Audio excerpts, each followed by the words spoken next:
Now, returning to our earlier story, a Four Corners expose has revealed that two Chinese-Australian writers were interrogated by Chinese officials over their ties to a Turnbull government advisor.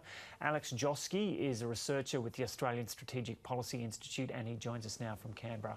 Alex Joske, welcome. So first of all, why were the Chinese so sensitive about this Garneau investigation?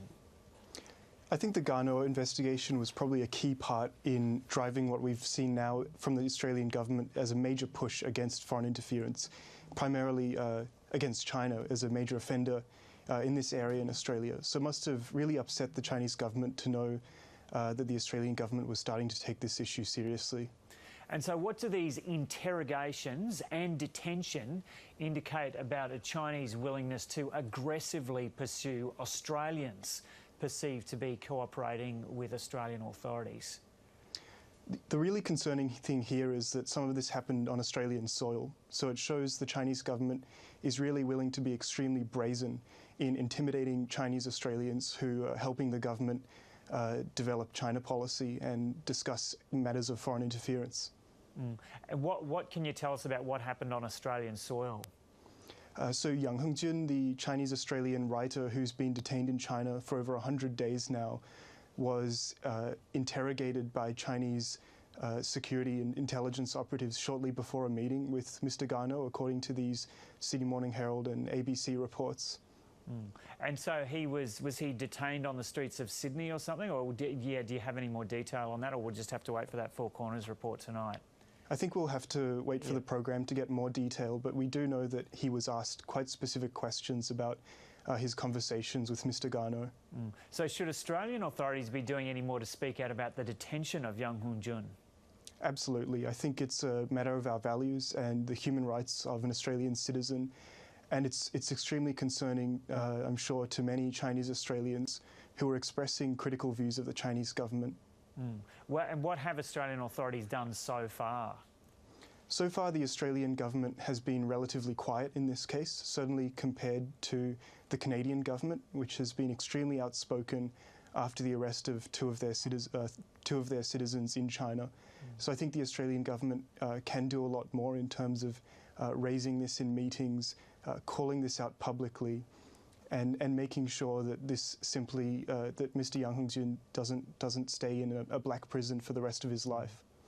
You're Chinese-born, and you've spoken out about Chinese influence in Australia before. Have you ever been harassed by Chinese officials here in Australia?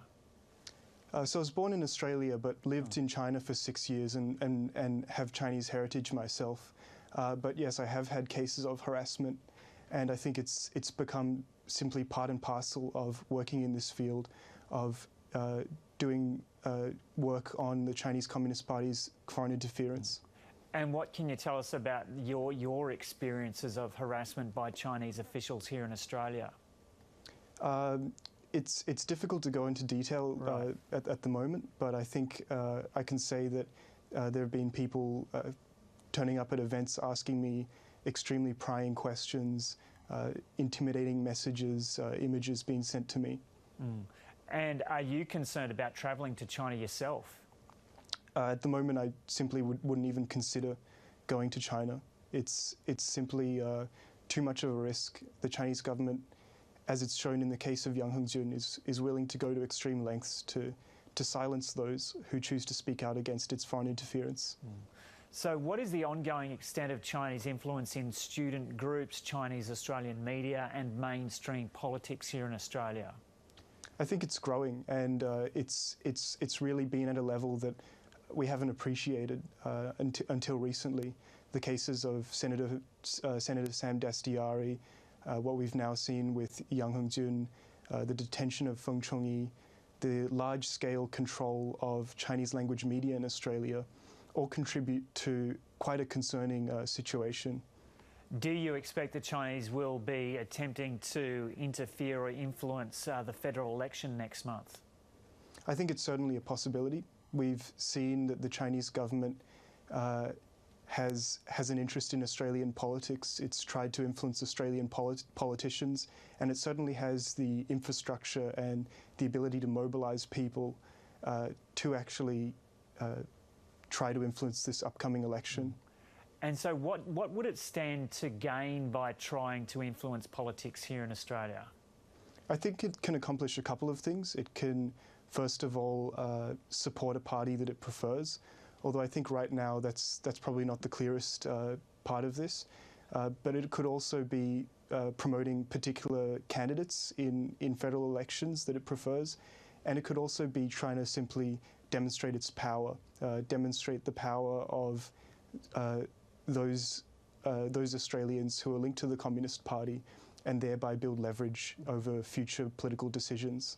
And are the laws passed in the wake of the Garneau report strong enough to prevent influence? I think they're certainly going to go a long way in terms of targeting interference, which is essentially covert influence.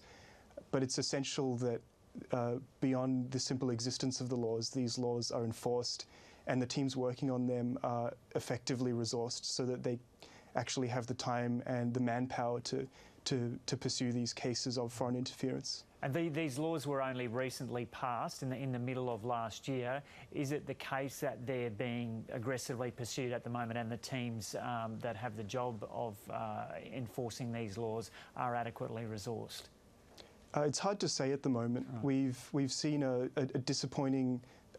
disappointingly small number of people signing up to the Foreign Influence Transparency Scheme, which is a key part of this foreign influence and foreign interference legislation. But I think time will tell whether these laws are effectively enforced. Yeah. Okay, Alex, Joske, thanks for talking to us this morning from Canberra. Thank you.